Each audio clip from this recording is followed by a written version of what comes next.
Alright, hello everyone. Welcome to part 12 of WWE Smackdown. Shut your mouth. We are hot off the trails of the King of the Ring pay-per-view, which I have won. And what is our first act in July? Simple match with Albert. Yep.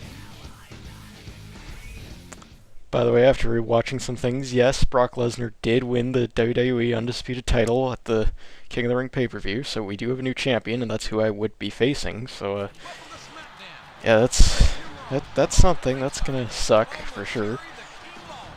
Oh boy. Anyway, backstage, I found William Regal hanging around in the boiler room. Does he have anything special to say? Well, not really. In fact, I get this like 3 or 4 times over the next few parts. Yes, the other day I just sat down and recorded a lot of stuff for this. I finished up to No Mercy at least, and I'm definitely doing more now. But hey, let's get on with our match with Albert. I've already faced Albert before, but because I changed my look, I mean I won the King of the Ring, it's time to get out of the jobber pants and all that. You might have seen a little glimpse of my new look here, and right there too, so we're gonna go through the entrances here. I'm wearing tights now, and I got a look kind of similar to Chris Jericho's in the early, or not the early 2000s, let's call it the mid-2000s. His, up until he left WWE in 2005, that's kind of the look I was going for, I guess. Tights, knee pads on the outside, you know, that kind of thing. Anyway, Elimination Chamber's right around the corner, assuming I get this up today, which is Saturday the 22nd. The Elimination Chamber pay-per-view in the WWE is tomorrow. And I'm talking about real life now, not the game. The Elimination Chamber wasn't invented at the time of this game coming out. So, I figure I'll throw my thoughts out there now, because this is just me versus Albert again. We've seen this before. So we got the big match, the big, yeah, let's start with the big one. The Elimination Chamber match itself. All 6 guys in that. That's Randy Orton, John Cena, Sheamus, Cesaro, Daniel Bryan, and Christian. I could definitely see Randy Orton retaining his title on that one. I'm not too sure how thrilled I am of that. I mean, I don't dislike any of those guys in the match, but I would say that I'm not too keen on Orton as champion facing off against Batista at WrestleMania.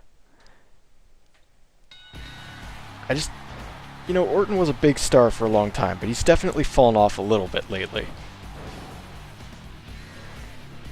Okay, what other match? We got the Intercontinental Championship match, which is Big E versus Jack Swagger. I see Big E retaining there.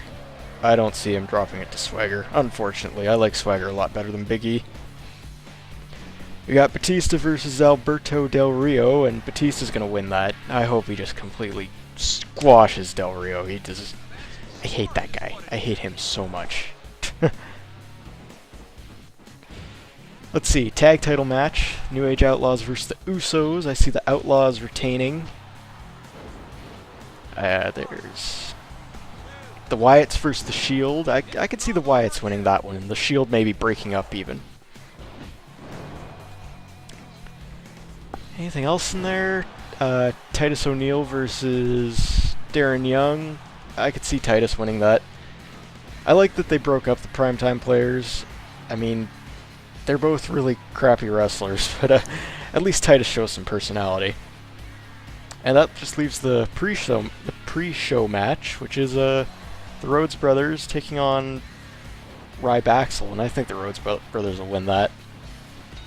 Anyway, you can definitely call that a squash match. I beat Albert in what, like 2-3 minutes there? I didn't even have to use my finisher. I made him tap out with a cloverleaf. But hey, that's not all we're doing this week on Thursday night SmackDown. You know, you get used to calling it Friday night for... Oh, it's been years. It's been like 7 years since it's been Friday night SmackDown. Anyway, I just announced my title shot, which you know I get. And this happens automatically. I don't get a choice there. But considering we're only 5 minutes in, I'm definitely moving on to the next week.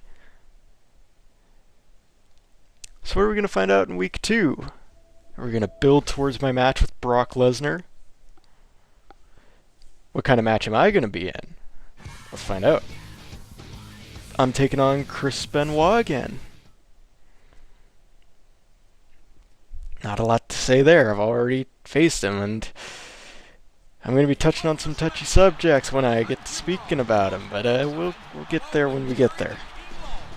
First we got to go through the opening, and then we got to go through whoever I find backstage. Looking at the timeline, I already know who it is, and it is, in the locker room, I met Ivory.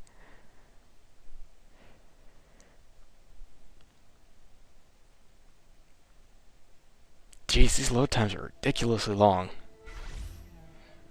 Anyway, I asked her, I guess I wanted her to be a manager, and she just kind of laughed at me. Oh well.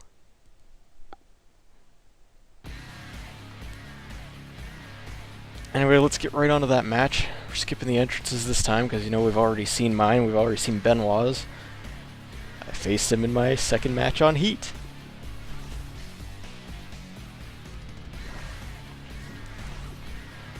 So Chris Benoit, there's a lot to say about him. Not a lot of good to say about him. Let's get this out of the way first. We all know what he did, and you know, if you've watched my Wee Man's Winter of Wrestling on WWE Smackdown, Shut Your Mouth, you already know my thoughts on him. We all know what he did. We all know he killed his family and then killed himself. And, you know, that's horrible. Whatever punishment he's receiving right now, he probably deserves it. No, he definitely deserves it. With that said, the guy was an amazing technical wrestler, and you can't ignore that. This is where it gets a little iffy, if you ask me. Iffy, touchy, you know what I mean. He was definitely a great wrestler, and his great matches happened. You can't change that.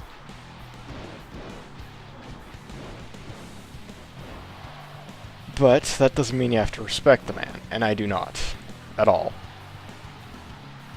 I can easily go back and watch one of his matches. Like, I don't go out and seek his matches myself, but if he's involved in a match that I happen to be watching, like if I'm watching whatever pay-per-view and he's involved in a match against whoever, yeah, I'll sit through it. I won't fast forward through it. And I mean, I can watch a lot of the Royal Rumbles front to back, and including the one that he won.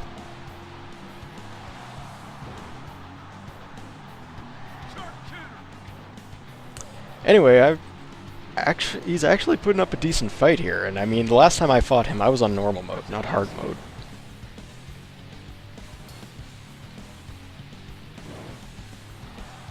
Although I don't think this match goes on for too much longer. After the King of the Ring, you might have noticed that I did get some new moves. I got the new moves unlock, move whatever it was, I can't remember the number. There wasn't anything really in there that I added to my arsenal.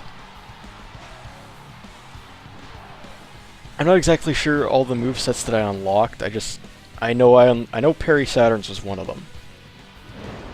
But I unlocked some other ones along the way. Like, for the next few pay-per-views, I definitely got some different moves, and I didn't really add anything to my repertoire, but I came really close to putting one of them in there. Anyway, I still got the moonsault as my finisher, and it's just enough to put Chris Benoit away. So that's another victory under my belt. I've definitely got to be rising through the ranks pretty quickly here. I mean, I've won the King of the Ring. I've won almost every match I've had. And I'm actually starting to look like a wrestler instead of a guy in his pants dancing around the ring. This week's not over, though. There is one last thing after this match. I mean, this match was just really filler for me, and there's a lot of that throughout the story mode. It can get a little dry at times, I will admit, but there's an important thing here. On this edition of Smackdown, the main event was a title match for the Undisputed title, and Brock lost. Who did he lose to? Chris Jericho. Looks like I might have a new opponent. I guess we'll find out more about that in part 13.